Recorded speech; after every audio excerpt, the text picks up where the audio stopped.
আরে picnic picnic, ওই আমরা খাবো পিকনিক পিকনিক, ওই পিকনিক। চল ভিতরে চল, কথা আছে, চল। পিকনিক খাওয়ার টাকা তুই কোথা থেকে পেয়েছিস?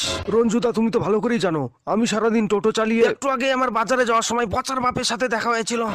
পচার বাপ বললো তার নাকি মুরগি চুরি হয়ে গেছে। এবার বল তুই টাকাগুলো কোথায় পেলি? আরে রঞ্জুদা, বললাম তো টোটো চালিয়ে। আবার মিথ্যা কথা।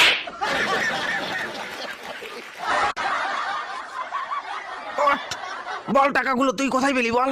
বললাম তো মাঠে কাজ করে। একবার বলে টোটো চালিয়ে, একবার বলে মাঠে কাজ করে। সত্যি করে বল টাকা কোথায় আমি পেয়েছিস? বলতে পারবো না। বলতে পারবি না? আমি জানি তুই পচার বাপের মুরগি চুরি করে পিকনিক করছিস। পচার বাপের মুরগি বেচার অর্ধেক টাকা তুই এখন আমাকে দে, নইলে আমি পচার বাপকে গিয়ে বলে দেবো। না, আমি টাকা দেবো না। আবার বলছি টাকা দিবি কিনা বল। বললাম তো দেবো না। দিবি না? I I I I I I I